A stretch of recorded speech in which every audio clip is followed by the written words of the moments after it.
Hello, you're listening to Hear This Idea, a podcast showcasing new thinking in philosophy, the social sciences, and effective altruism.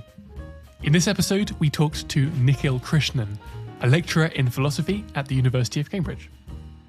One of the reasons we were excited to speak to Nikhil is that he's putting the finishing touches to a book right now. The provisional title is A Terribly Serious Adventure, and it's a narrative history of philosophy in Oxford from 1900 to 1960 or so. So for roughly the first half of our conversation, we get a whistle-stop tour of some of that history. In part, this was fun just because this slice of history is predictably full of some very eccentric characters and anecdotes. But also I think it's useful to humanise the practice of philosophy and, to see how dysfunctional it can be, even in a hallowed place like Oxford.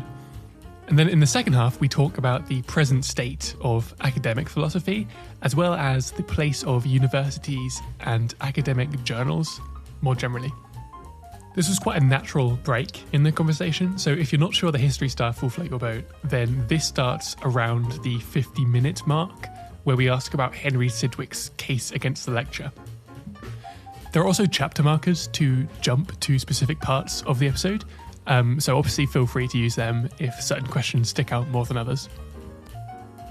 Last thing, apologies for the occasional audio hiccup in this one. I hope it's not too distracting. In any case, we started by asking Nikhil about his route to philosophy. So I grew up in the city of Bangalore in India.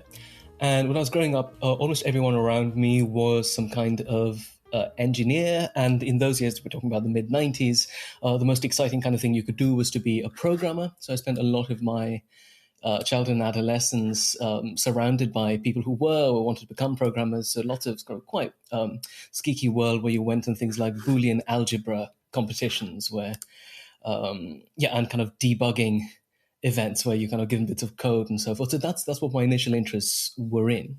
As I grew up, I began to get a lot more interested in humanities subjects, particularly in history and in English. And I had no idea that one could really do these things at university, and if one did, how one turned into a career. So what I ended up doing was what looked like the most humanistic subject that was also quite mathsy, which was economics. So I first did a degree in a small college, also in Bangalore, in economics. And in the course of that, I realized that the bit of economics I was most interested in was the history of economics. I was thinking of 18th century economic thought, Adam Smith, and that kind of intellectual world. And so I applied to do another undergraduate degree, this time in the UK, which I got to do because I got a scholarship that took me there.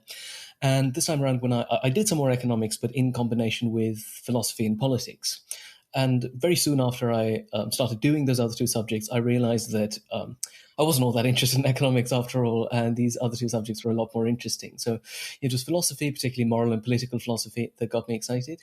And then I applied again for a master's and then a PhD in philosophy and got funding to do them. And that's basically how I landed up where I now am. And I guess one thing you didn't mention about what you're up to now is that you're putting the finishing touches to a book about something like the history of analytic, or what gets called linguistic philosophy, in particular in Oxford in kind of the first half of the 20th century.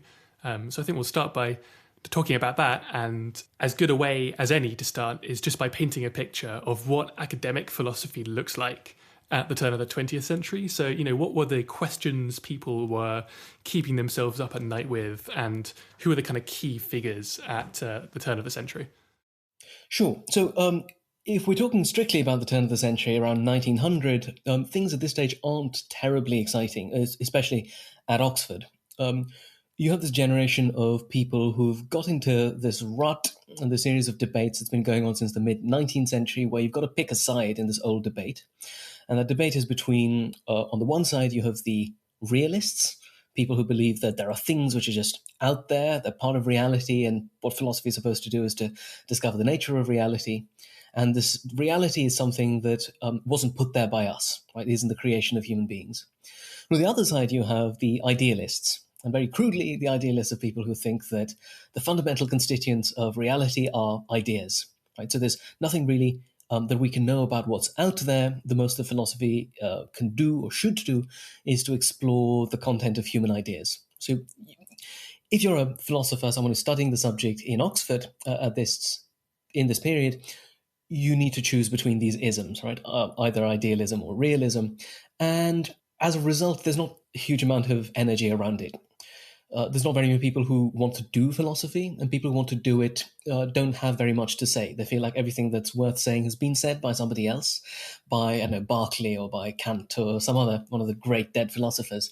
So people generally think of themselves as just making the same moves again and again. So the way I start my book is by giving a sense of how dull things might have seemed if you were a young, promising, kind of clever student who's starting at Oxford in this period. And so I look at this period through the point of view of this philosopher called Gilbert Ryle.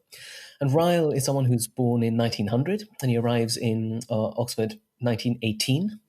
And when he's there, he's pretty frustrated by this thought that all you can do in philosophy is to choose between idealism and realism, and once you've picked your position, you just kind of go on endlessly defending that in debates with people who live down the road from you. And Ryle is one of these people who is just intellectually voracious. He's very clever. He's very good at languages. He's also an athlete. He's very much kind of one of these people who seemed like he was fun to be around. And so Ryle teaches himself Italian. He teaches himself German. He travels to these countries and he starts reading what kind of philosophy is being done there. And the third thing, the most radical of these things that he does, is to read the kind of philosophy that's being done in Cambridge, which was even more radical at this period than reading anything out of Germany or Italy. So he discovers that much more intellectual energy in these other places. So in Germany, you've got this new movement called phenomenology.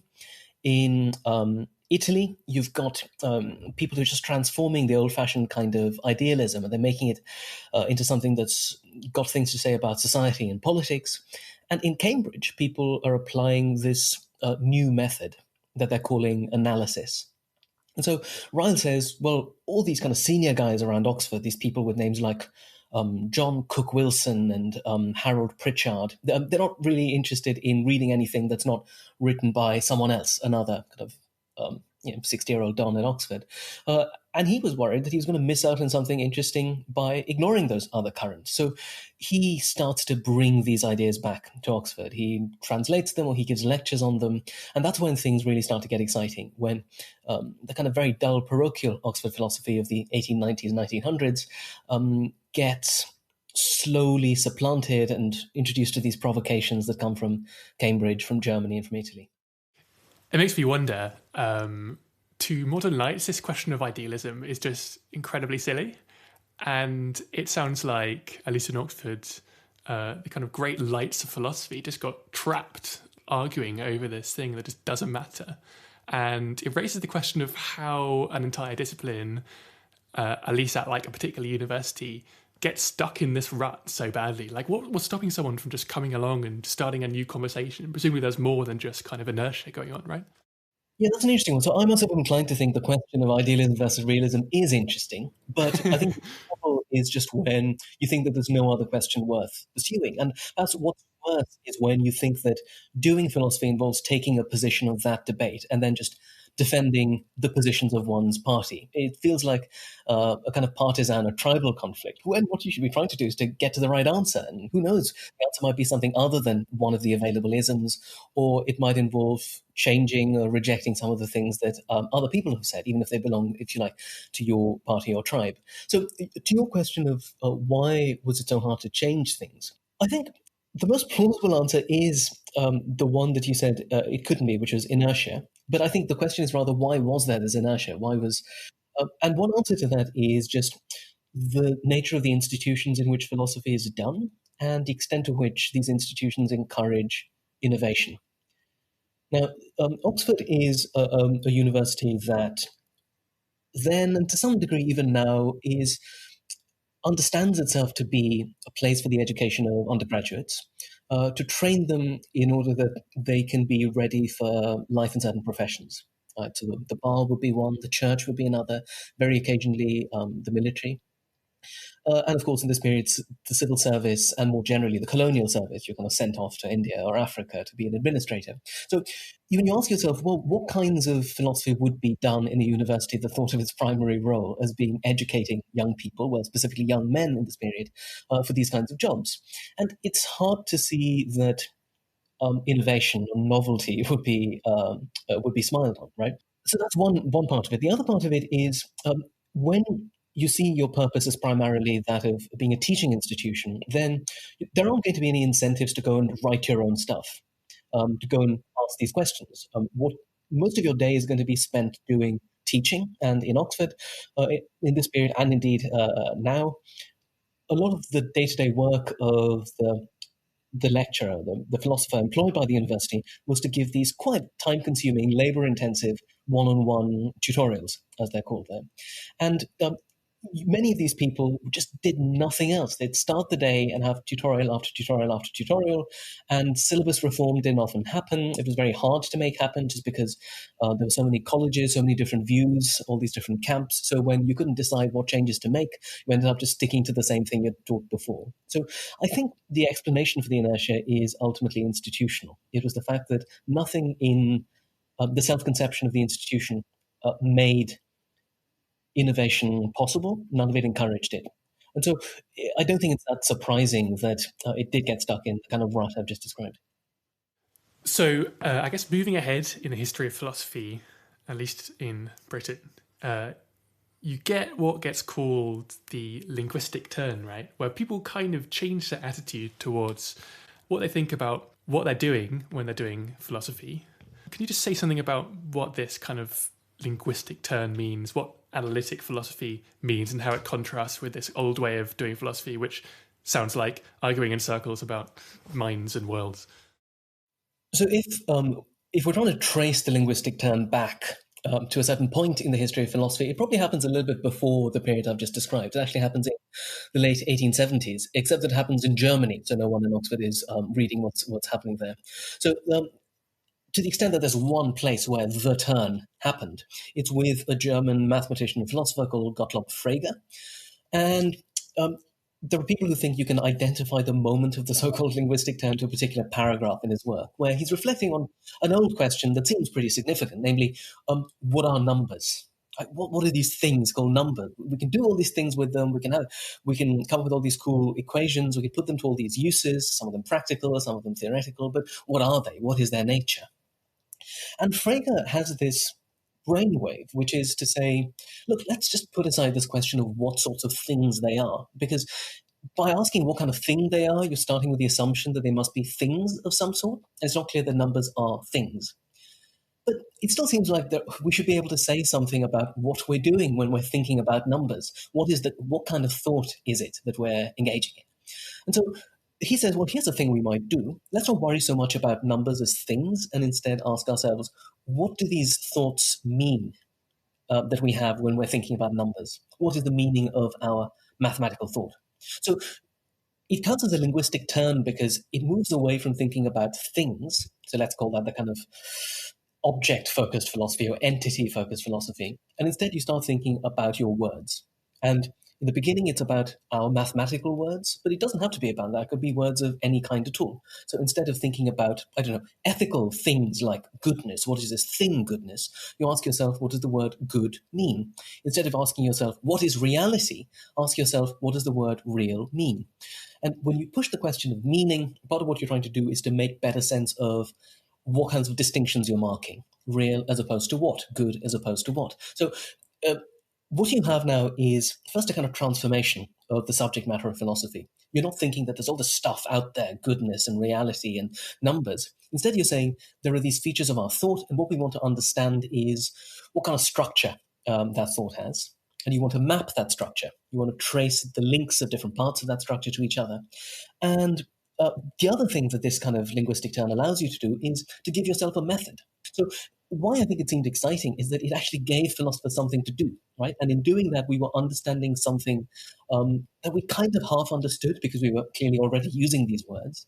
But what we hadn't done up to this point was to pay really close attention to the structure of our thoughts. So, in one sense, you might think of this as a kind of idealism, right? Because it's kind of saying these questions are not about something that's out there, it's about something that's in here.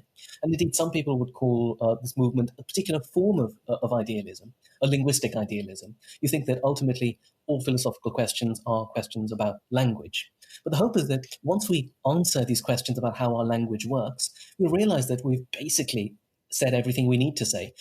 What more is left of the question of what are numbers once you know exactly how we do and should think about them, right? So the thought is that you replace these old fruitless inquiries into the nature of things and replace them with a better understanding of how our thought works. You mentioned Frege, as I understand it. He was only really taken seriously kind of after the fact.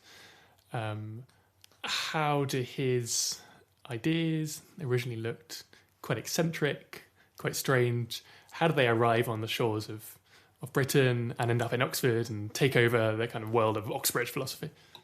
Sure. So one of the differences between the kind of philosophy that's done in Oxford at this point and the kind that's being done in Cambridge is that at Oxford, the only way in which you can study philosophy is by being a classicist. So you've got to do this degree, which is partly in ancient literature and history and partly in ancient and modern philosophy, right? So you do this course, and as a result, you can get through these 4 years of university education and indeed many, many years of school education before that without encountering any maths or any science. Now, things are very different at Cambridge, where the tradition was you could study whatever you studied, but you'd also have to study maths to a pretty advanced degree. So some of the most interesting philosophers who come out of Cambridge have been trained in mathematics. And perhaps the most eminent of these mathematicians was Bertrand Russell. And Russell is someone who starts engaging with these larger questions, not just about within mathematics, but questions about the very foundations of mathematics. And that's where he discovers the work of Frege as this person who's been working, far away in Germany on these basic questions about, what is the meaning of our mathematical language? What are we doing when we're thinking mathematically and so forth? So Russell carries on with his friend and academic partner, A.N. Whitehead, and they pursue this kind of train of thought that Frege's already set going. And at the same time, they realize that the kinds of methods they've been pioneering in order to address these basic questions in the philosophy of mathematics and in logic, there's no reason why you can't apply them to other parts of philosophy as well. The way in which I think these ideas come to Oxford is mostly through the influence of Russell. And to some degree, once people start kind of getting the hang of the kind of thing Russell is doing, it doesn't matter so much whether they're reading Russell or not. The kind of ideas are in the air, they're part of the currency of everyday conversation. So if you're a young, enterprising philosopher, as Gilbert Ryle, whom I mentioned earlier, was, then even if you're not particularly interested in the actual maths, and indeed if you're not particularly competent to deal with the maths because all of your education after this point has been in Greek and Latin, you can still get something of the spirit of the kind of analysis, linguistic analysis, that people like Russell are doing. You realize you can apply it to any number of areas in philosophy, even those that Russell and Frege weren't particularly interested in at this point themselves. So the move that happens with people like Ryle is that they say, look, up to this point, we've been asking these questions like, what is goodness, what is virtue, and so forth. But for each of these terms, we can apply the same methods of linguistic analysis, and we'll get some kind of illumination. Either we'll get the answer to those questions, or we'll realize that we were looking for the answer in the wrong place. That's a simple, crude example which will illustrate that. Appears in a paper by Gilbert Ryle that he publishes sometime in the early 1930s. It's called Systematically Misleading Expressions. And that's a paper in which he says, well, here are some sentences. Right? Here's a sentence. Unpunctuality is reprehensible. Now, that's got the same grammatical structure, on the surface at least, as, tables are rectangular. So it's saying there's this thing called unpunctuality, and it has this property of being reprehensible. And he says, well, the trouble with that is you look out into the world and say, where is this unpunctuality? What shape is it? What color is it? What size is it? None of the usual questions you can ask about physical objects apply to something like unpunctuality. So he says, why don't we forget for a moment about the surface, the superficial structure of this kind of sentence, and instead treat it as an unfortunate and misleading way of putting what could be put in a much more clear way if you said something like, if one is regularly late to things, then other people will have a tendency to dislike you.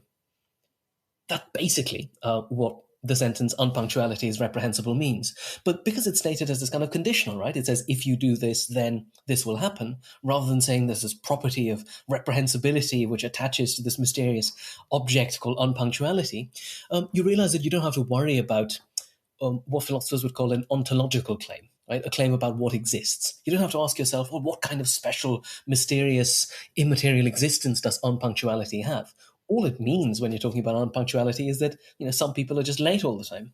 And once you have said that, it looks like this pseudo question that you might have been inclined to pursue about what is the nature of things like unpunctuality is just not a question you're interested in pursuing anymore. So you can actually ask yourself slightly more fruitful questions instead of these non-pseudo questions.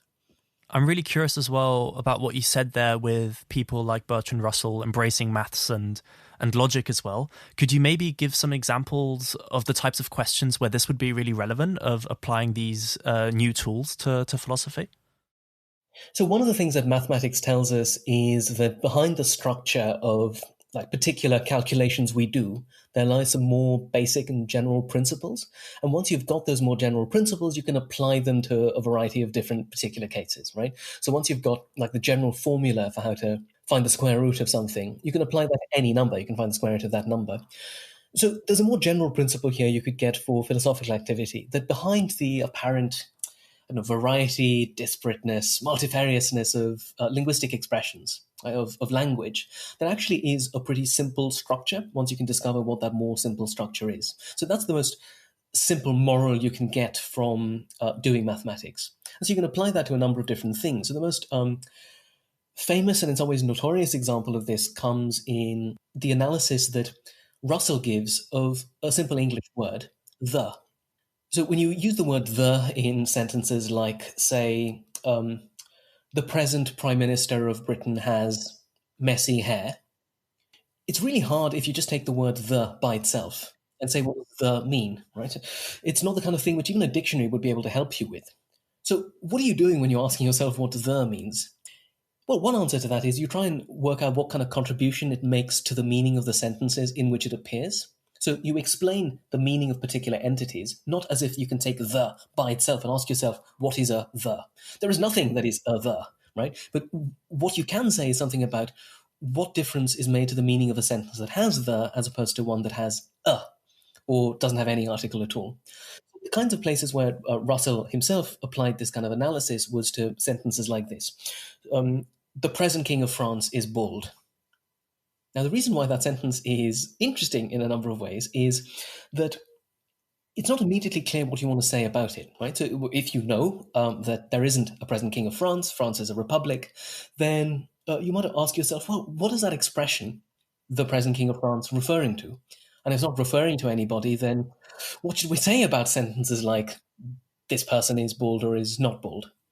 So the thing that Russell tries to do here is to say, well, here's what we're saying when you're calling someone the present King of France. You're saying that there is at least one person who is the present King of France. There's no more than one person who's the present King of France. And that one person who is the present King of France is bald. And of course, once you've got that kind of analysis, you've done something, well, what could be quite interesting if you're into this kind of thing, which is you've seen just how much is packed into that single word, the, right? But what you've done is unpack it. This kind of method tells you that you can take that simple word and break it up into particular claims, and those claims can by themselves be evaluated as either true or false, right? So you can say, in Russell's case, he wanted to say that this sentence, the present King of France is bald, is ultimately false, because there isn't a present King of France. But the thought is, this is just an example. It's not terribly interesting in itself, and it's not like we're particularly interested in the King of France and the state of his hair. But the thought is rather that it gives us a model for how to engage in analysis more generally. So you can do that with things like, no one is coming down the road. Right? Again, that sentence has the formal structure as if there's a certain person called no one, and this person, no one, is coming down the road. Right? But of course, that's misleading. It's not true that there's any person called no one. So instead, you translate that initial sentence into something like, it is not the case that there is a person such that that person is coming down the road. And so you keep doing this kind of thing with different sorts of sentences, and you'll realize that a large part of our language, which looks like it's making claims about things existing or not existing is actually not doing anything of the sort. And by attending to the logical structure of these sentences, we can expose that. And you apply that across the board, and you'll realize that a great deal of the philosophy we were previously doing was basically a big waste of time. I guess the next chapter of this story of this kind of arrival of like new methods of analysis is that they start to get applied to different kinds of philosophy. And when people do that, they end up thinking that a whole load of the things we're used to talking about in philosophy, talking about God or ethics or metaphysics, is nonsense or meaningless in a literal sense, right? And this movement kind of gets called positivism, right? Can you just say something about that idea and how it kind of arrived and grew in Oxford? Sure, happily. So the word positivism is itself pretty old, and it's existed at least since the 19th century. And the word positivism here is sometimes used interchangeably with this other word, empiricism. And basically, positivism and empiricism are two labels for a certain view about how we get knowledge. So if you're an empiricist or a positivist, you think that the main, perhaps the only way in which we can get knowledge about the world is through our senses. Right? So you see things, you hear things, you touch things, etc. So that's how you get knowledge. So if you're a positivist in this sense, then you're going to be extremely skeptical that there's some kind of knowledge you can get from something other than the senses. And moreover, you're going to be skeptical that anything exists in the world of which we can't have knowledge in this way. So if someone says, oh, there's a God, but you can't see this God, you can't hear this God doesn't enter into any kind of causal relations with other phenomena in the world, but nevertheless, this God exists and you should worship him, that's going to sound pretty suspect, right? So the thought is you can apply that to a number of other things, not just specifically to God, but equally you could say, well, what about beauty? Strictly speaking, we don't see beauty. We see particular things and we call them beautiful, sure. But it's not clear that there's this thing, this property called beauty that we see. The same you might say for goodness. What is this thing goodness? How much does it weigh? What color is it? The fact that you can't give these kinds of sensory answers to these questions about the nature of things like beauty or goodness might make you skeptical about their existing at all. So positivism in the 19th century isn't in this way a kind of radical doctrine. It isn't out there to overturn traditional faith or anything of the sort. It's just meant to be a kind of approach to how we should pursue questions in philosophy. And basically it's saying we should pursue them in the same way that we pursue questions in the sciences, right? You go through this process of observation, inference to the best explanation. You come up with theories, you test them through experiments. That's the kind of method we want in philosophy in the same way as in anything else. What you don't do is close your eyes, sit down in an armchair, and use some mysterious faculty of intuition to just commune with these eternal truths. And you say, my intuition tells me that there is God and there is goodness. So that's very crudely, and it's a bit of a caricature what I've given, but it gets you to the heart of what an empiricist and positivist thinks and why their views matter. Now, you said there was a particular form of positivism that emerges in the 20th century, and this is the kind that emerges in Austria, specifically in Vienna, in a group of philosophers, mathematicians, scientists who called themselves the Vienna Circle.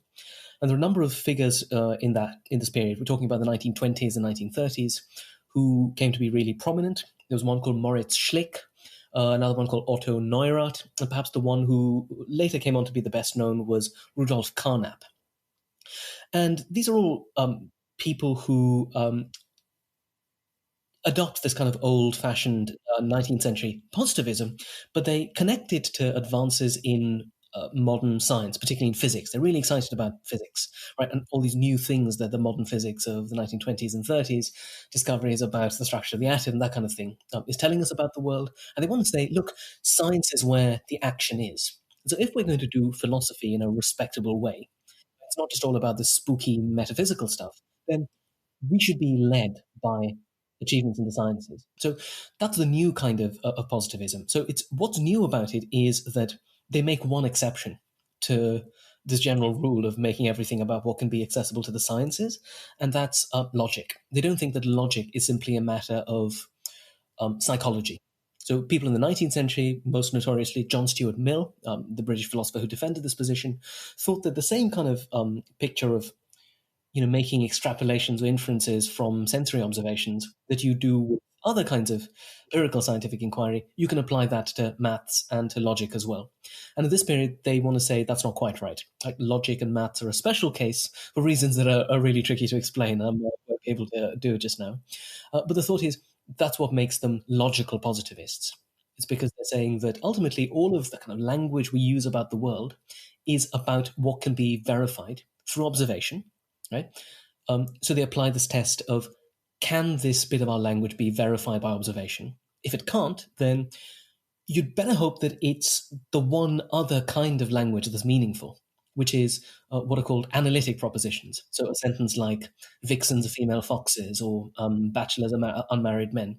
Now, those sentences are true, and you don't need to observe anything to know that they're true. Right? All you need is to know the meaning of the word bachelor, then you'll know that all bachelors are unmarried. But that's very different if you say something like, all atoms are composed of a proton and a neutron. You certainly can't know that simply by analyzing the word atom. So the thought is either you know things because they're contained in the meanings of words, or you know them because you observe them through the senses. There's nothing else. Anything which doesn't meet one of these two tests for meaningfulness is just meaningless. It's nonsensical. Okay, so at this point, I think we need to switch gears from the history of ideas to another very real kind of history, which is that the war arrives around this point. Can you say something about what kind of changes that entailed? Presumably, philosophy at Oxford was shaken up, at least to some extent. And also, was there an upside? Was there any kind of creative destruction that this involved? Were there any benefits? So the biggest way in which the war affects philosophy is that very little of it gets done because most people have more important things in their minds. So a number of the most important philosophers of the period, the young, promising philosophers, are called up for some kind of military service. So some of them actually go and fight. Others do other kinds of work, like intelligence work at Bletchley Park and similar places. Other people go off to do other kinds of intelligence. And a lot of what these people do is shrouded in secrecy for obvious reasons. Some of it was secret. But if they're going around trying to defeat the Nazis, then, well, they're not doing much philosophy at the time, are they? So what happens at Oxford, and presumably in other universities as well, is that they're emptied out of basically a couple of generations of philosophers, and not just philosophers, people in all subjects. But that still leaves some people behind. It leaves behind some of the older generation. Right? Some of these people who were basically kind of the last surviving Victorians are still around because they're too old to fight. It leaves behind people who are invalided out of army service. And most importantly of all, and this you might say is the upside of the whole thing, is that women, for once, get to have Oxford to themselves, right? And they get to have these lectures to themselves, these opportunities to talk to each other, to do philosophy in settings where there aren't these cocky men talking over them or telling them they don't understand what's going on. So the upside, I think the main upside would be that you have this extraordinary generation of female philosophers emerging during the war years. And one of them, the one who was until very recently alive, called Mary Midgley, did in fact say what I just said, which is the reason why their generation was almost unique, the number of illustrious, eminent female philosophers who came out from there, was that they got the chance of a proper education where they weren't constantly bullied into silence or submission. So the styles of philosophy that come out during this period, I think, are in many ways a lot more serious than the kind of thing that was being done the 10 or so years before then. So before then, the style was very much kind of cocky. It was about coming up with the killer argument, the knockdown objection. Lots of it was pretty macho. Lots of it was about posturing. It was about kind of showing someone up an argument. It's a little bit unfair what I'm saying, but only a little bit, right? But now when you have philosophy lectures or seminars where you have these women who've had to go through extraordinary barriers before they can even get to a university like Oxford, and you have some other people who are conscientious objectors, other people who have a disability, then the whole tone of things is changed. It's no longer about winning, humiliating your opponent. And the way Mary Midgley puts it is, we actually could get started on looking for the truth, and we could approach the search for the truth in a cooperative spirit, not in a spirit of adversarialism.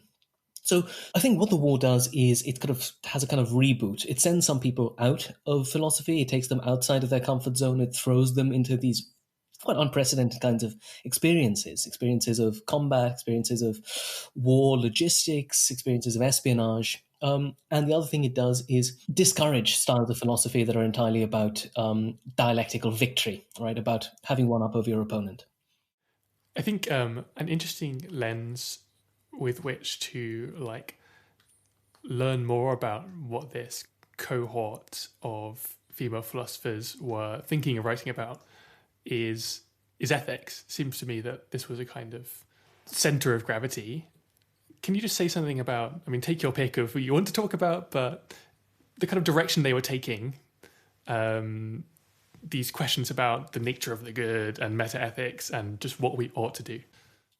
Sure. So I think the quickest way of getting there is to first maybe say something about what was increasingly becoming a kind of orthodoxy in ethics up to this point. So if you were reading the stuff by the positivists of Vienna in the 20s and 30s, then one message you'd get from that style of positivism is that any kind of language, any sentence which can't be verified through observation is meaningless. And as such, nonsensical.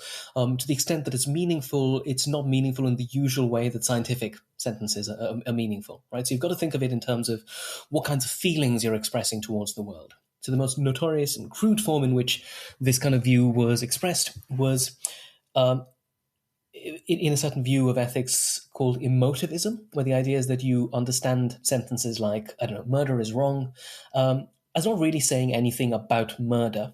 It's not saying that murder has this property of wrongness. Rather, what you're doing is just expressing your own feelings, emotions, or attitudes towards murder. And so if all you're doing is expressing your attitudes, then sentences like murder is wrong can't be true or false, right?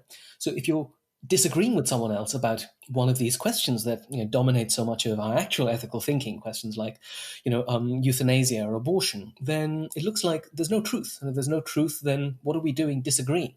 There's as much point disagreeing there as if I was saying strawberry is best and you're saying vanilla is best. Right? There's nothing at stake, and it's not really a disagreement anyway. We're just each of us expressing our own attitudes.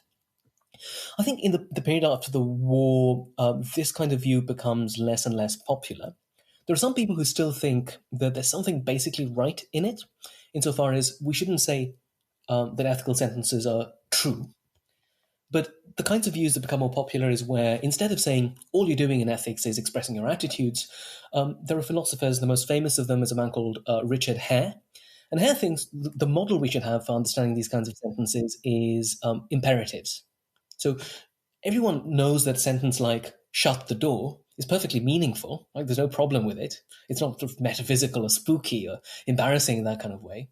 But it's also true that shut the door can't be true or false. Right? What would it mean to say it is true that shut the door? So the fact that a sentence can't be verified doesn't mean that it's pointless or silly. It just means we need to understand how that bit of our language works. And so you had some philosophers who said the way in which we should be understanding ethical sentences like murder is wrong is by taking them to be like imperative sentences. So very crudely, when you say murder is wrong, you're effectively saying don't murder, right? And of course, don't murder can't be true or false. What does it mean to say it's true that don't murder? But it can still be various other things. It could, for instance, be rational to require someone not to murder. So you could say things like don't murder with authority. So these other notions of rational authority become a lot more important in one set of views you get from the 50s onwards. On the other side, you have these female philosophers, people like Philippa Foot, Elizabeth Anscombe, Iris Murdoch, Mary Midgley. And with them, I think the way they think about it is that it's a terrible mistake to make all of this about language. So in a way, you might think they're resisting this broader linguistic turn to say that the only respectable philosophical questions have to be linguistic questions. So what they're saying is, sure, the language is interesting. We need to understand it and analyze it. But ultimately, what we want to do is to see this kind of language as part of a set of human practices. Right? What is the form of life that we inhabit in which words like good and bad, right and wrong make sense? So it's not just a matter of taking these words or sentences and working out their deeper logical structure in the way that Russell would have done. The point is rather to say, what goes on in the kind of life where people use words like good? What are they hoping to do by using those sorts of words? So looking at language becomes a way of just understanding human life, human practices, human psychology. A general word for this kind of alternative, slightly less linguistic approach is naturalism. So you think of human beings as part of the world of nature, and human beings as having forms of life, certain characteristic kinds of behavior, certain sorts of psychology. And the point of ethics is to understand and deepen our understanding of that psychology. So where this previous generation would have said, psychology is for psychologists. Let them do it in whatever laboratories or whatever psychologists do. It's not like any Oxford philosophers were studying any psychology at this point, right? So they just thought it's someone else's job. While these philosophers I've just mentioned, Murdoch and Foote and Anscombe and others, are saying that there is a kind of psychology that philosophers can do. And that doesn't involve going to a laboratory. It involves this careful project of self-understanding. So that's basically the kind of set of approaches here. Do we think that it's all about analyzing language, or do we think it's about understanding the larger structure of thought into which we can place ethics? Looking back then at just the story of like early 20th century analytic philosophy, I don't think it's unfair to say that you can more or less tell that story just bouncing between Oxford and Cambridge. Maybe you take a little excursion to Vienna. We go to Germany for a bit when we're talking about Frege. And also all the characters are very similar, right? They're typically very well off. They seem to mostly come from surprisingly well-connected families and so on. And I guess I want to ask, what does that say to you about like philosophy as a discipline, at least then? And also, how is that changing? What's the kind of situation now? No, that's an interesting question. I think the first thing to say is that, in a way, we don't really know what philosophy would have been like if it hadn't been dominated by these places. Because it wasn't that there wasn't philosophy being done in other places. There was a really interesting movement in Manchester around this time. There was interesting philosophy being done throughout the 19th century in Scotland. So I think maybe the story to be told here is that philosophy, most intellectual activities aren't immune to the general facts of politics, general facts about power and authority. So the reason why the kinds of philosophy that we hear the most about are the kinds that were done at Oxford and Cambridge, these other kinds of dominant, powerful institutions, it's not because they were somehow intrinsically better than the other kinds, but simply that they're the ones we're likelier to have heard about. That would be the most pessimistic version of the story. I think the other story you can tell is that institutions like this one, because of the large amount of power and wealth they had, also attracted some of the greatest energy.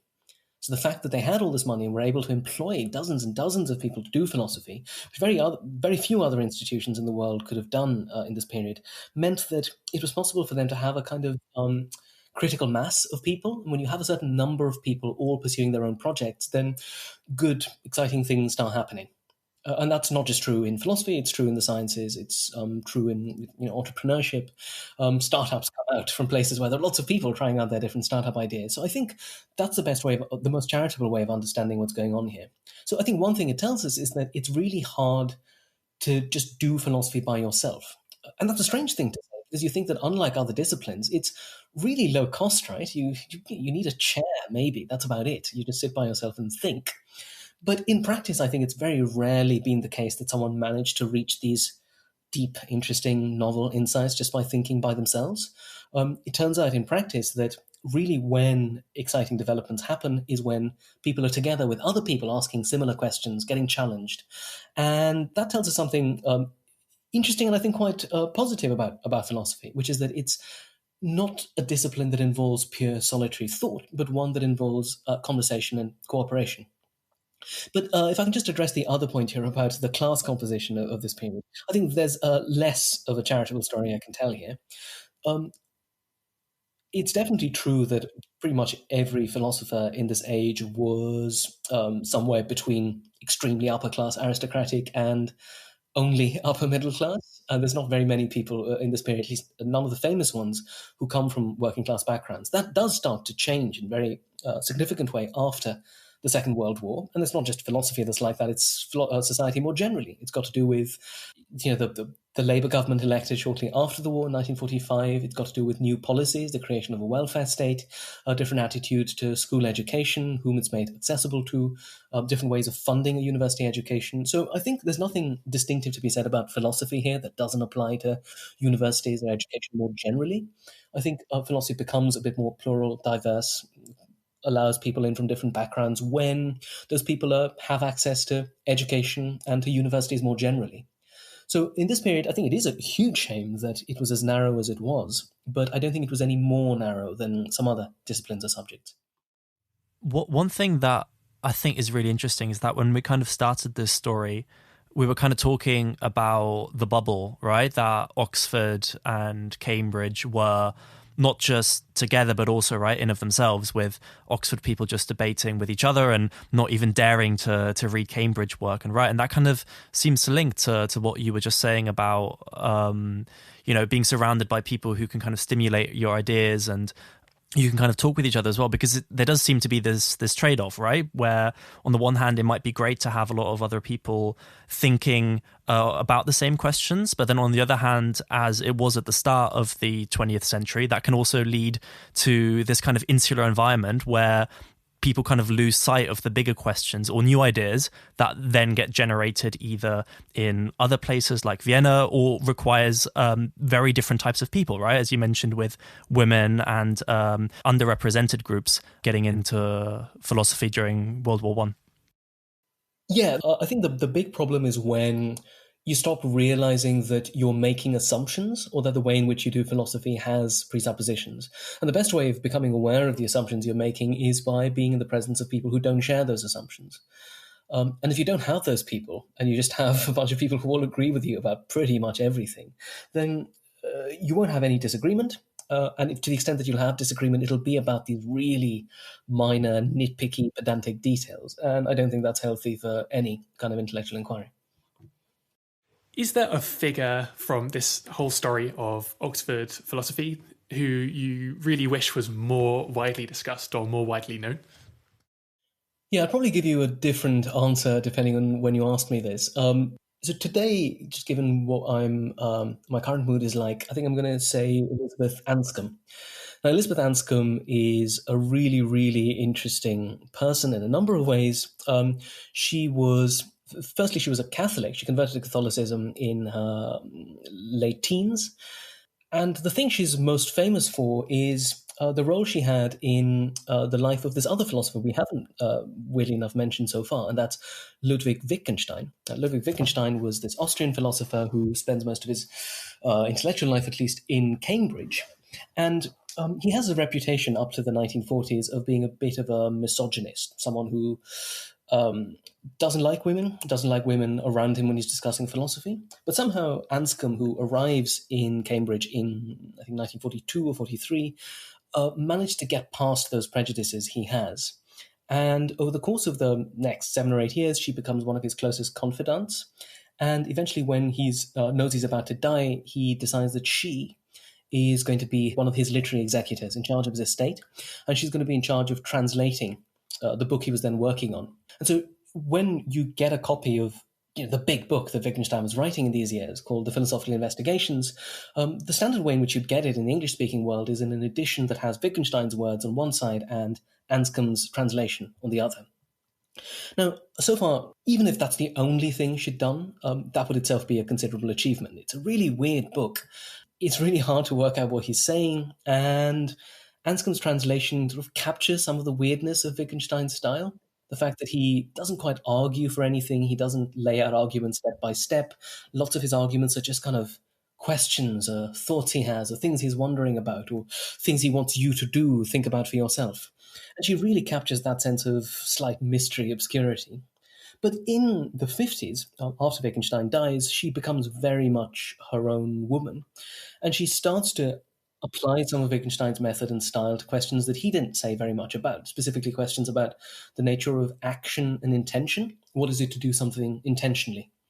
And that is actually a really hard question to answer. And there's a very tempting way of answering that question where you say, well, what happens is that we have these things, actions, and actions are ways in which your body moves.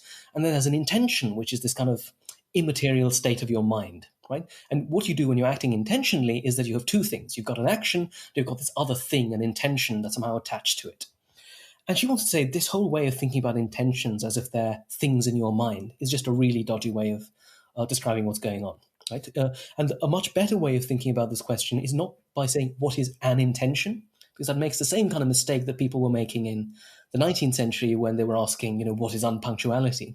Rather, you ask yourself, what is distinctive about what you're doing when you're acting intentionally? And then she develops this whole picture in this quite short, quite weird book that's just called Intention. I think it's about 97 or so pages long, but it could have been 1,000 pages long, just given how complex and bizarre some parts of it are. And in the course of that book, one of the things she's trying to do is to say, even though what we're doing here is just trying to understand what a human action is, ultimately it's going to have these pretty deep consequences for how we think about ethics. The obvious reason, which is that ethics is about action, and specifically about intentional action, right? Good and bad, right and wrong. These are words that we apply to things typically that we've done intentionally. But it also applies to these really difficult questions about, for instance, how should we judge the kinds of actions that Harry Truman performed when he ordered the bombing of Hiroshima and Nagasaki?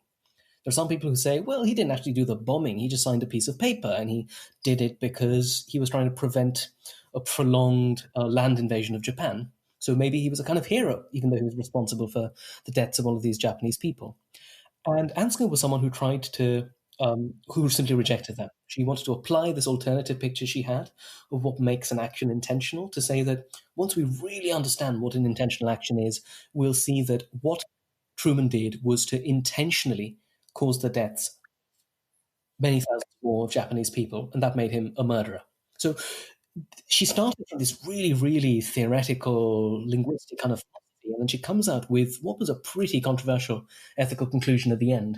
Now, I don't know how much of her philosophy I agree with, about 50%, I'd say, but there's something really, I don't know, just alive, intense about the way in which she does philosophy, how serious she finds it, how important she finds its questions.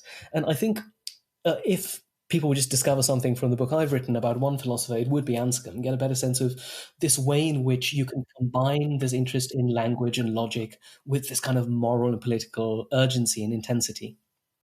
Let's talk a bit about, I guess, the place of universities. So there's a bit in the book where you kind of offhandedly mention the fact that Henry Sidgwick, right, this great moral philosopher, he'd been campaigning to abolish the lecture over in Cambridge. And I was curious if you knew what his case was for doing that. Yes, sure. So the case is one that he made as part of a lecture he wrote. And he titled it A Lecture Against Lecturing. And this was something he delivered as a way of trying to persuade his colleagues in Cambridge. This was, I think, the 1880s or 1890s.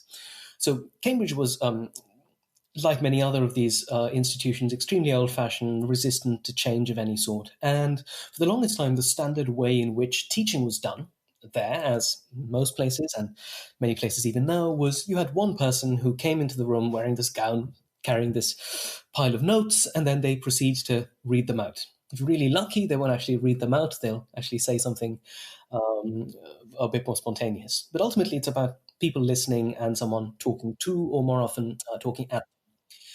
And Sidgwick's reason for disliking this was, look, it's all they're doing is reading stuff off a piece of paper. We've invented the printing press now. We've had it for a few centuries. Why don't you just make copies of these notes and distribute them so that people can read them for themselves? Is there anything at all you're adding other than cementing a kind of monopoly you have over this knowledge? So you can say, you've got to come to these lectures because if you don't, then you won't know what you need to know to do well in your exams. And Sidgwick said, well, why don't you just publish this stuff, right? Let people read them at their own pace, in their own way, be able to read things over and over again. Wouldn't that just be a much more efficient way of doing the same thing? And the second thing he wanted to say was the kind of attitude to knowledge that lecturing encourages is one of passivity. You just think of yourself as a receiver of knowledge, and you treat the person before you as a kind of authority. And there might be some disciplines or subjects where that's fair enough, but there's something about philosophy where he thought that just did not apply. It's a terrible mistake to think that what your philosophy lecturer has is knowledge of philosophy. And what they're going to do is to convey that knowledge to you. So as long as you write down everything they say carefully, you will now have got knowledge. And this is a very old argument, of course. It goes as far back as Socrates, right? There's something really dubious about the thought that people can just convey philosophical understanding to you without you making any effort of your own. So the kind of model that Sidgwick proposed as an alternative was one where you give out whatever you want your students to read. And to the extent that you want to lecture at all, the lecture should focus on the questions they have, questions that they raise because there's something in the reading they didn't understand or something in the reading to which they objected. So the thought is you put the onus on them. The lecture will be about whatever they want it or need it to be about. And by doing it that way, you reject this idea that you're conveying knowledge. Rather, you say you and I, student and teacher, I mean, those are just roles. Ultimately, what we are is joint seekers after truth. And there's no reason to think that I've already got there. And it might be that your questions, your objections will be a way in which we all together get closer to truth. And ultimately, I suppose this hasn't quite caught on, but I think elements of Sidgwick's idea of lecturing are a lot more popular now, right? It's quite unusual to find lecturers who will simply pronounce things as if the mere fact that they're saying it means that it's true. So a kind of lecture which has room for interaction, for criticism, for objections, and a lecture is a place where you're actually doing philosophy, where philosophy is happening, alive in conversation, rather than one where the philosophy's already been done somewhere else, and now all you're doing is conveying it. I think that idea is what he was most rejecting. So, I mean, fast forward, more than a century, and, we still have lectures, plus maybe 10 minutes of Q&A at the end. And we have something like the kind of seminar format that Sidgwick was describing. I really enjoyed both in my time, right? Probably got more out of seminars, but I enjoyed lectures. But something pretty major has changed since Sidgwick as well, which is the fact that I think it's fair to say I learned as much on my walks to and from the lecture block than I did in the lecture hall, not for any failing of the lectures, but because I could, listen to podcasts, which they're really good, or listen to recorded lectures from pretty much anywhere in the world. Another thing that's changed is that pretty much all the reading I did for my course, you can just find it online. Like, it'll take you 10 seconds and some kind of Google food to get the stuff. And you can find the Cambridge reading list online fairly easily as well. I guess my question is, where does this end us up when we're thinking about how we teach philosophy in the 21st century? I mean, do you think something needs to give, or do you think the kind of institutions and kind of attitudes to pedagogy are going to change in response at some point? Yeah, thanks. I think the things you've said are really interesting and they ring very true. And what the kinds of questions they raise is whether it makes sense for us to stick to these features of an old-fashioned idea of the university, similar institutions, once we have technological possibilities that allow for all these different ways in which people can teach and people can learn. So I think the one thing that's come out very clearly to me over the course of the last year is just how advanced video conferencing technology has become, to the point where I was quite skeptical about video conferencing with more than one person at once. And now I've spent the last year just running dozens and dozens of seminars with people from 3 continents, all brought together into one Zoom room.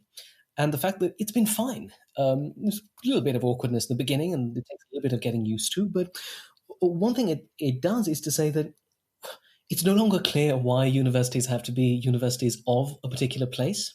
Why on earth can't we have these universities that don't have a kind of geographical location at all? And then once you go further down that train of thought, then it looks like, well, do there have to be universities as institutions that employ sets of people and take on people who are students at that university and not at any other? So, I mean, I really haven't thought all this the way through, but I know that loads of other people have, and no doubt we're going to have dozens of books and proposals of other kind, people trying to make this happen. The idea of an online university that isn't just a kind of substitute for people who can't make it to the real thing, but as something which might in some ways be better than the real thing. To point to a different thing you said in your question, Finn, there's this question of how restricted should access to knowledge be? And even within my own lifetime, I think I feel quite hard done by having been a child just before fast internet connections became available. And anyone who grows up even just 10 years after me, someone born in the late 90s rather than the late 80s, as I was, has the internet, has YouTube, has people just sort of giving out information, giving out knowledge for free, and often to a pretty high standard. I've listened to philosophy YouTubers, and many of them are as good as, if not better than, many of my colleagues, including myself. So I just think people are really, really lucky today. And one thing that might point towards is a different idea of how universities protect their employees. Right now, it seems like we think that if we're going to have our jobs, we have to make sure that it's really hard to get hold of our stuff unless you pay loads and loads of money in tuition to a university. And I sort of sympathize with that. I rely on my salary, and I certainly don't object to being paid a salary. But something seems really sad if these two sets of interests are pitched against each other: the interests of teachers to make a secure living on the one side, and the interest that everybody has in having free access to knowledge. Now, all I've done so far is to describe what the problem is. I don't have a solution. I don't have a solution that will that'll allow there to be secure incomes for people who know enough to be able to teach, but in a way that doesn't create these kinds of monopolies or place restrictions on who can have access to knowledge. But I think whoever solves that problem will be doing something as radical as whoever the person was who transformed the medieval monastery into the modern research university. That's super interesting. And one kind of debate or argument that kind of comes to mind there as well in economics is this question of where the value or like the monetary value of education comes from, because it definitely is the fact that if you really wanted to just like learn things, I mean, there's an incredible amount of resources out there. I think MIT pretty much make all of their lectures available online, and yet people pay loads of money to go to MIT. And I think it is fair to say that in large part that's not because people are paying to learn, but they're paying for the certificate at the end, and that signaling role, right, is in many ways more important than the acquisition of knowledge. The other thing I wanted to mention as well to kind of bring into this is like the question of journals as well. I mean, that's, I think, one thing that has become very like salient in my mind, because I've now lost the .cam.ac UK login code. So I'm finding like the real barriers that come up, right? Where you have all of this information, it costs nothing physically, right, for you to read it, and yet there is this enormous paywall to do independent research if you're not associated with an institution. And I think that is like one of those barriers that's super relevant at the moment. And also there's loads of novel ways of these new free journals that are trying to find different business models. Yeah, I think that's absolutely right. And again, there's a general question here about the whole system of journals and the kinds of roles they play, and whether what they contribute to the process of research is enough to justify the kind of monopoly they have over the dissemination of research. And maybe there are particular journals of which you can make that case, but I'm highly skeptical. I think very few philosophy journals do enough to be able to justify just how difficult it is for someone who's not already attached to an institution to get access to that sort of research. And it's particularly problematic in societies where research is publicly funded. It looks like you've got all of this public money going into something that's then put behind a paywall, and that paywall only benefits a private company whose contribution to that research is at least questionable, right? The extent of it is certainly questionable as compared to the kinds of public resources that went into actually funding the institutions, the laboratories, etc., that did the research. So we need to ask ourselves, I think, if we were trying to approach this as a philosophical question, what is a journal? What is it for? What kind of role does it play? And more importantly, what sort of role should it play? And one really skeptical, radical answer would be, maybe we don't need them at all, right? Maybe they're adding nothing. But you say, well, hang on a second, that's maybe going a bit too far. It looks like they're doing some things, right? They do things like enforce certain high rigorous standards. They bring together people for the task of peer review. They do it in this reasonably predictable way. They strengthen disciplinary standards so that people aren't just sort of making things up. They're all in part of this one conversation with each other. So all that stuff is good. The question is whether, in order to have those good things, journals have to have the kind of structure that they currently do. And there are all these disciplines. I don't know a great deal about physics and maths, but websites are repositories where things can be uploaded by people, and you can have post-publication peer review, where some papers will get more and more attention because people say, I read something on this online repository and I think it was really good. So the ways in which signaling is a function that journals do, you could replace with something else that gives you good aspects of the signaling, right? It gives you quality control. It has a kind of democratizing influence. It's not just the institutions people belong to, which gets them jobs or gets them prestige, but whether they're publishing stuff that other people are citing and respecting. And I don't see any obvious reason why this couldn't be the case in humanities disciplines, including philosophy as well. We move towards the system of post-publication review, where we still have standards and we're still enforcing them. What we don't have is institutions acting as gatekeepers based on often what are pretty unaccountable editorial practices. Yeah. It kind of reminds me, I know this is like a whole topic, but I'm really interested in it at the moment, by Alvaro de Menod, who kind of wrote about this replication crisis you have in the social sciences at the moment, where around half of all papers in the social sciences don't replicate. And interestingly enough, there's almost no correlation with the chance of replication and what journal it was published in. Even the very top, the very best journals are just as bad as your more low-level or your more entry ones. And that's super interesting, because it really brings up this question of what they are for and what alternatives would be to make sure that work is rigorous and representative and all of that. That's right. And I think one other reason why this problem of replicability is interesting is it tells us something about the kinds of incentives built into the way research is currently done. And if people are only going to get credit for novel research, then there's going to be very little incentive for people to publish disconfirming studies, right? Or for people even to put money, time, and effort into trying to replicate results. So what we need, I suppose, if we're trying to stick to something like the current system, is to see how that incentive structure could be transformed to the point where people actually have an interest in going around performing these attempts to replicate study results. If you don't have that, then what you're going to have is lots of eye-catching results being published and advancing people in their careers, but it turning out that the claims that made people's name are just entirely false. The state of affairs nowadays within academic philosophy, it seems to me, is that you publish your work in a philosophy journal, and by virtue of doing that, it gets read almost entirely by other philosophers, and actually just philosophers within your field.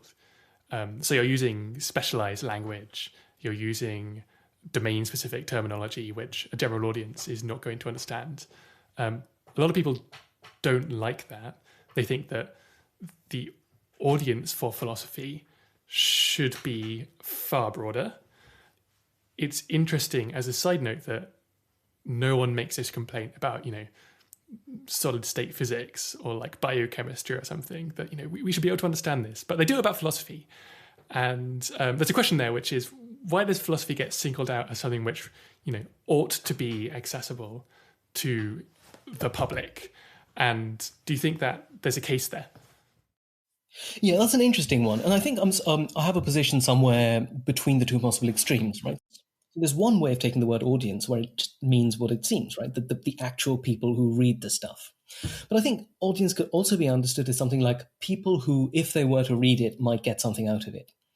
And if you think of audience in the second sense, then you can have a really wide audience for philosophy in the sense that there's all these people who might get something out of it, but they might be different from the people who are actually likely to read it.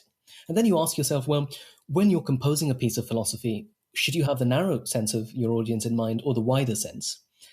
And the answer doesn't have to be one or the other. Right? So one simple way to respond to this kind of problem is to say, well, we can have different bits of philosophy, some of which addresses wider audiences, some of which addresses narrower audiences. I don't think there's any problem with that, whatever. Equally, you might think that what you need is something like the equivalent of popular science writers. Indeed, this is something that I do myself every now and then, where I take up something that's been written about in an extremely technical way within journals, condense it, find the bit that's likeliest to be of interest to a non-specialist audience, and try and communicate it as interestingly, amusingly, etc. as possible. So there's that kind of model. So there's the different sorts of philosophy model. There's the let's have the specialist philosophy and let's have some popular communicators model.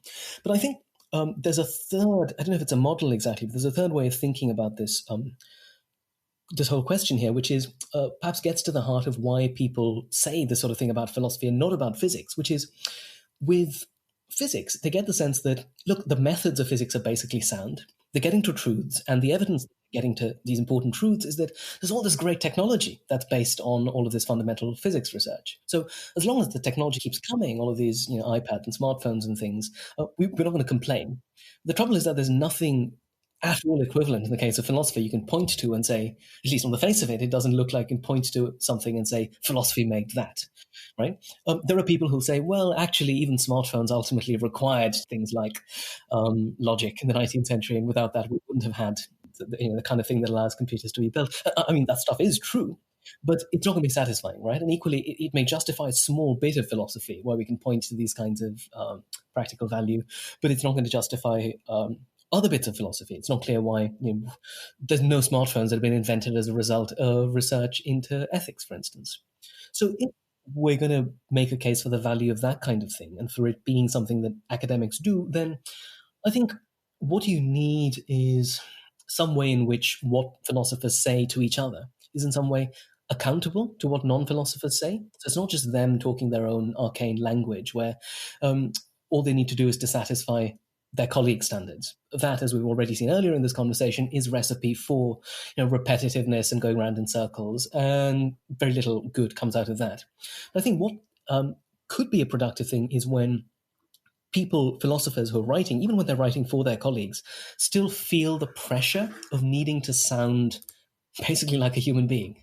Right? If you're writing about concerns that human beings outside of philosophy have, and if you're a moral philosopher, you most certainly are writing about these questions that people outside of philosophy care about, then it's important that you're able to talk in a way which can be made intelligible to people outside your discipline. And by that, I don't mean it's already intelligible. It doesn't mean that it's got to be easy or that it's got to be instantly accessible. I think very little that's any good or important is going to be instantly accessible. It's going to require the reader and writer meeting each other halfway. I try and make myself intelligible to you, and you work hard at trying to make sense of what I'm saying.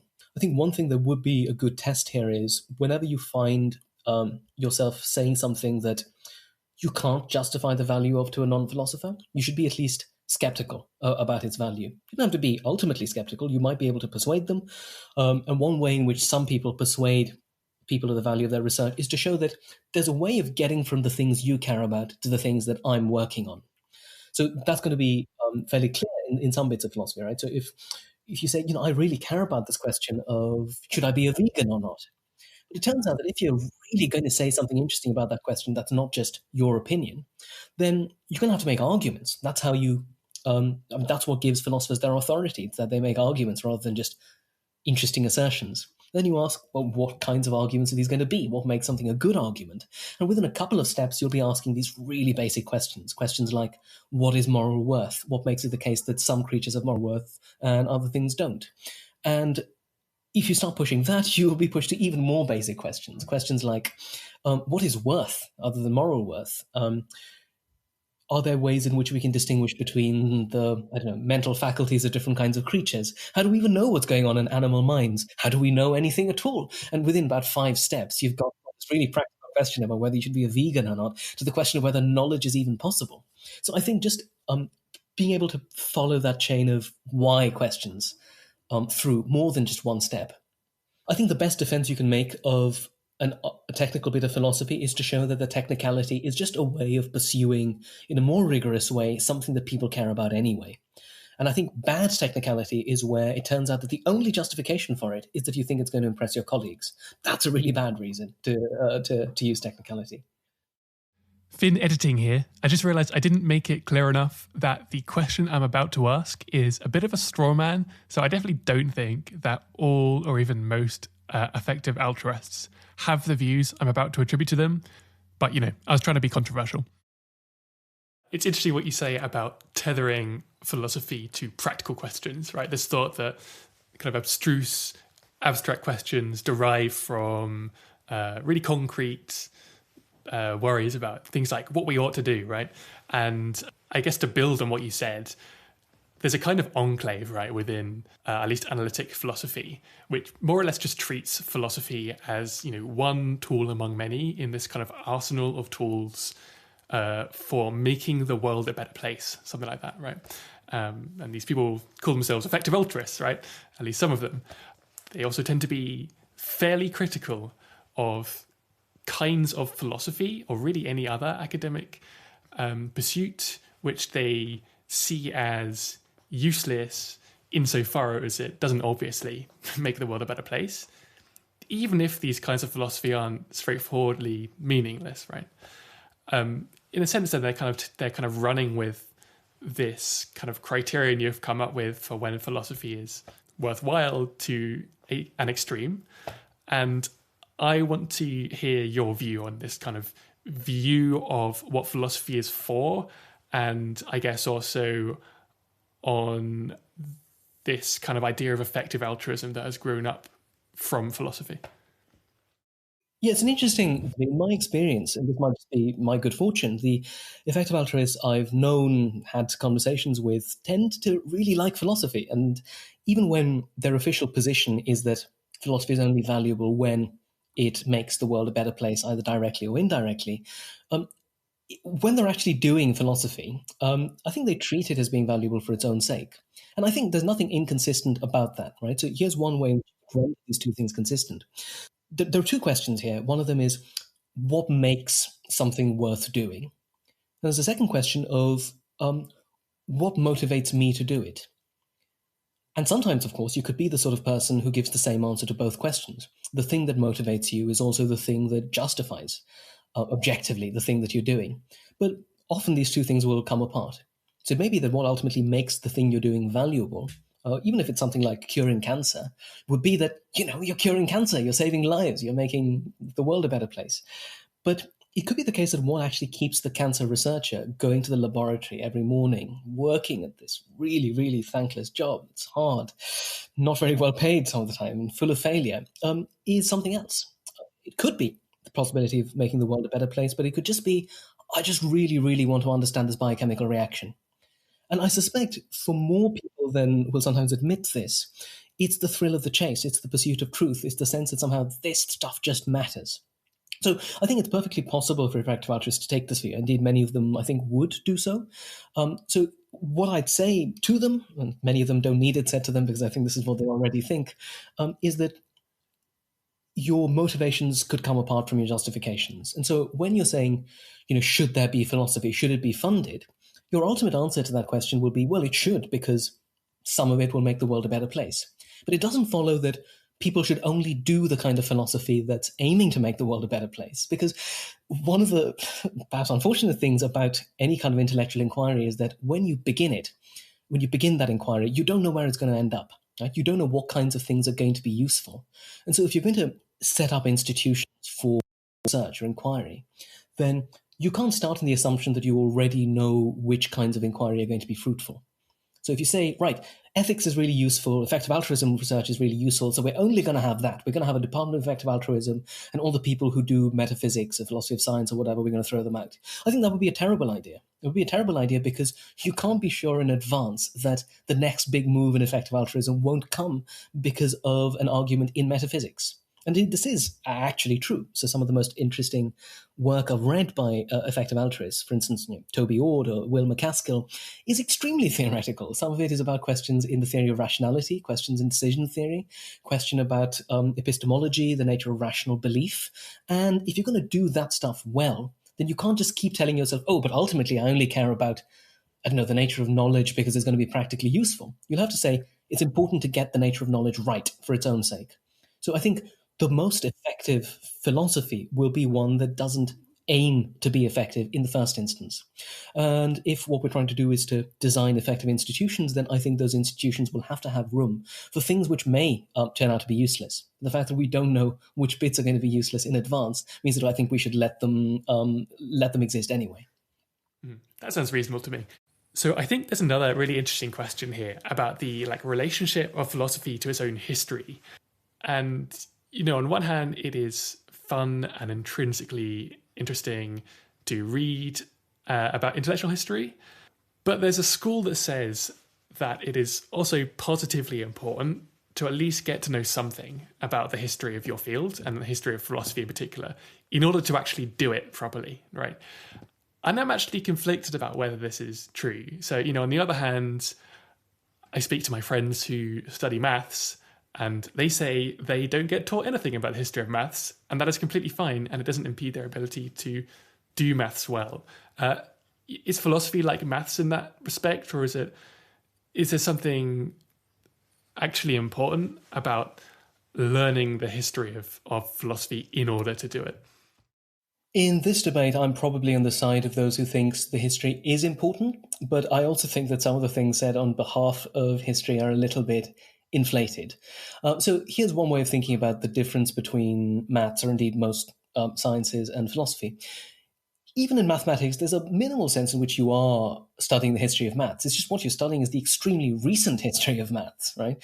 And one reason why it's fine to study only the recent history and to leave the earlier history behind is because you think of maths as making progress, making relentless, inexorable progress. So by reading the most recent stuff, you're getting closest to the truth. And if you read older stuff, then you're likely to get mistakes that have since been corrected.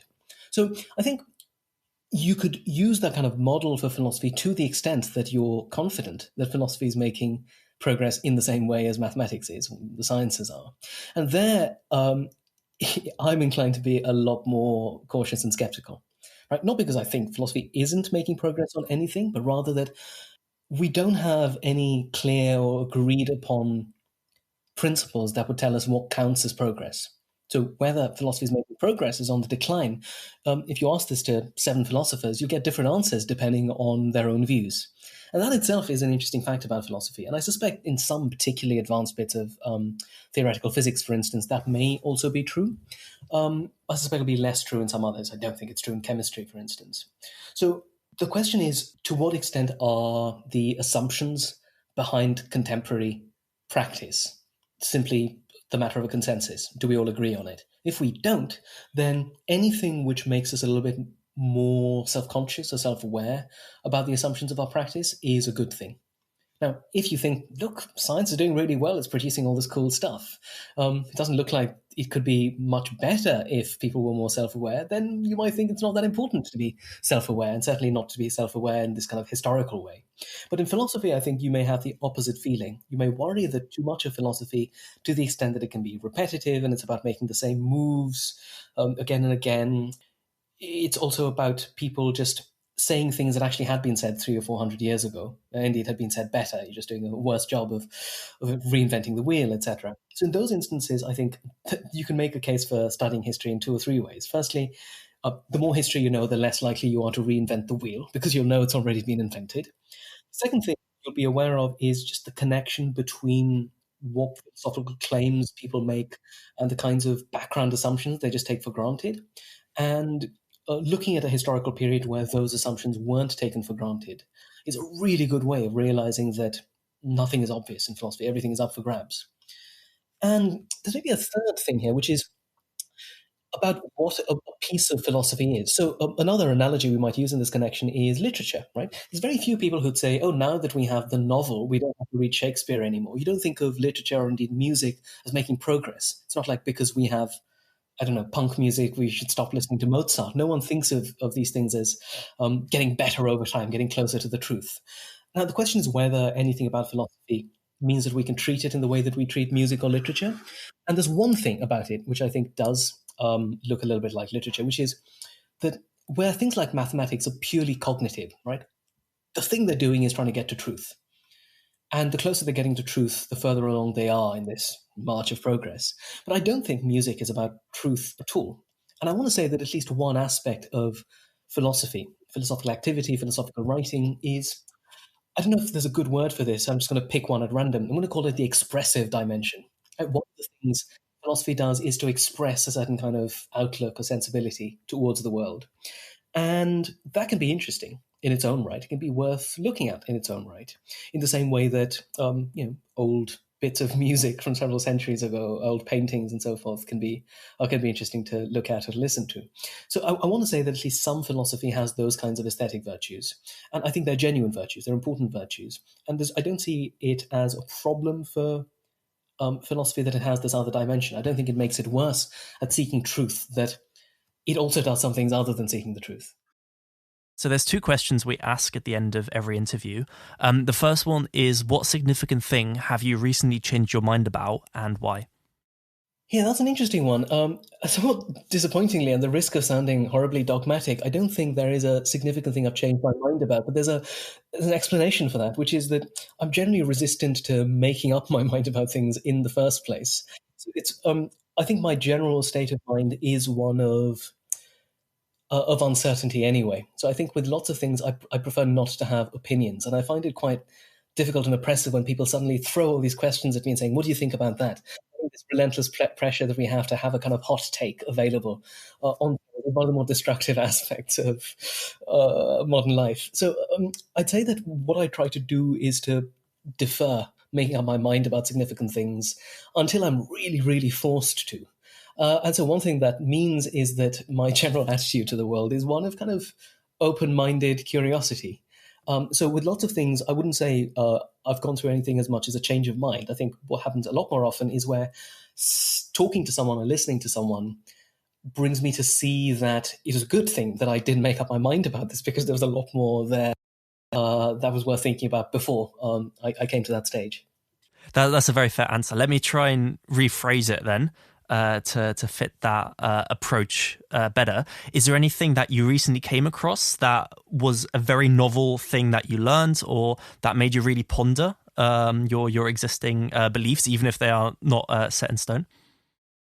Yeah, it's an awful thing, but I can't think of a particular example, or rather something that's significant enough to be worth talking about. I feel like most of the kinds of things that change my outlook on things tends to be reading either a bad review of something I really liked, like a film or a book or whatever, or a good review of something I really disliked. And one thing that they get me thinking about is just how little I see, or how unperceptive I am and this is particularly the case when I thought this was a kind of rubbish film, and I realized that someone else just found all these depths in it. And what it does is just reveal how shallow I can be. So most recently, it was this film called, what's it called? Memories of a Murder. It's a great film. It was a great film. And in the beginning, I just thought it was that kind of standard issue detective drama. It was all right. And then I go and read these essays about it. And then I realized there was just so much in there, right? Just you learn something about, for want of a better phrase, what it's like to be human from watching this police procedural set in 1980 South Korea. So those are the kinds of things I'm constantly getting, I think. It's one reason why I just love reading criticism. It's always telling me how impoverished my own perceptions are. That's really funny. And the thing that worries me is when it happens in the reverse direction, right? Where you watch a film and you completely love it, and then you log on and read all the reviews, and the critics you most admire are just like slating this film, and you feel yourself changing your mind.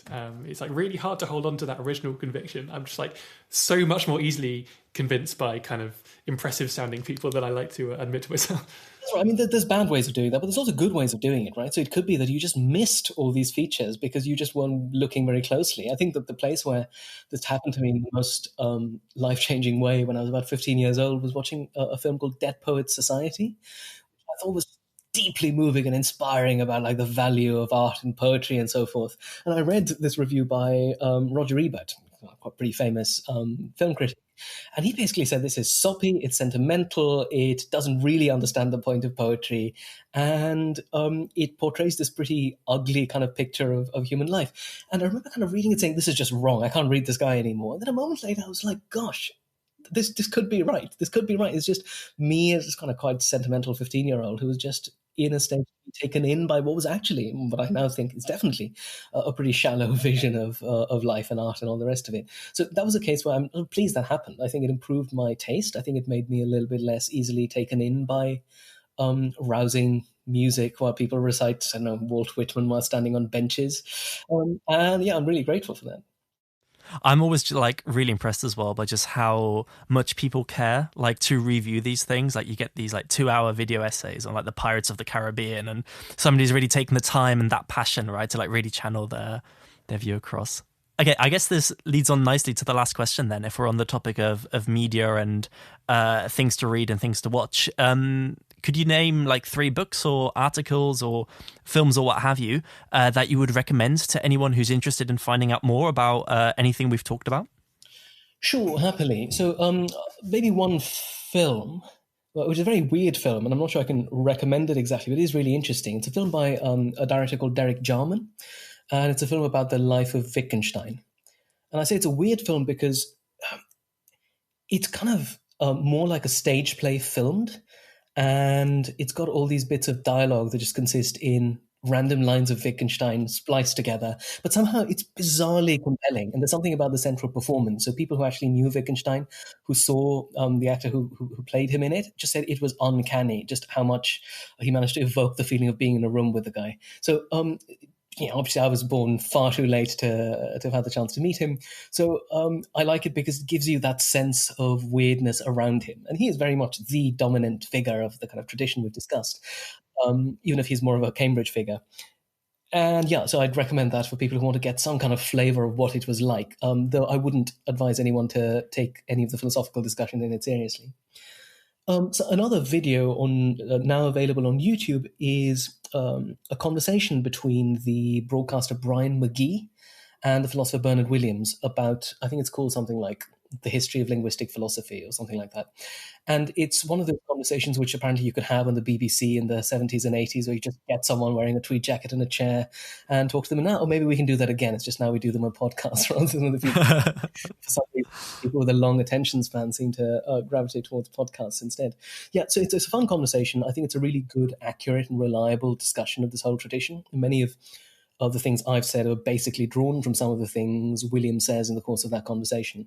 And also just a really good example of what a piece of philosophy broadcasting might be like that doesn't patronize or condescend to its audiences. It takes them seriously, but it also tries to explain things to them without the use of unnecessary jargon.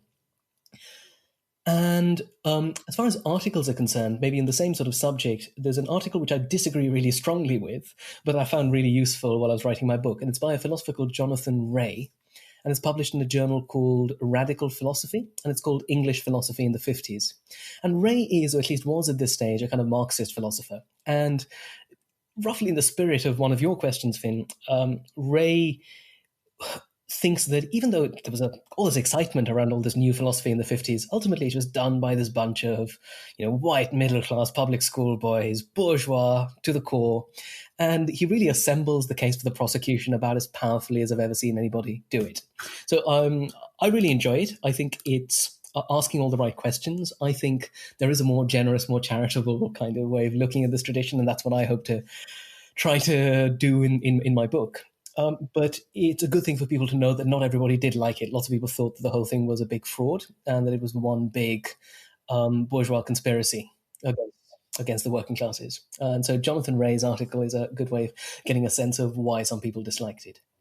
And if listeners want to keep up with your own work, is there anything you can plug that can be useful to them? Yes, and now it just occurs to me that the big kind of thing I changed my mind about recently was on the value of using social media. I had a particularly using experience of having quite random people attack something utterly innocuous I said about 8 months ago. It's a minor historical point, and I was so befuddled by it that I decided that I wasn't going to go on the cesspool that is Twitter again. So yeah, I used to think Twitter was a really good thing. Now I think it's a terrible thing, and for the good of the human race, it should cease to. So that's one place where I think I do have an opinion. So instead, where you can find me if you really are interested in some of the things I've said is my website, which is just nikhilkrishnan.org. And there's a section in it called Journalism, where I put up recent articles or reviews published in newspapers or magazines, and very few of them have any jargon in them. So anyone who's interested in this and is not an academic philosopher might find something interesting about my views on philosophy, history, art, politics, etc. somewhere on that website. Nikhil Krishnan, thank you very much.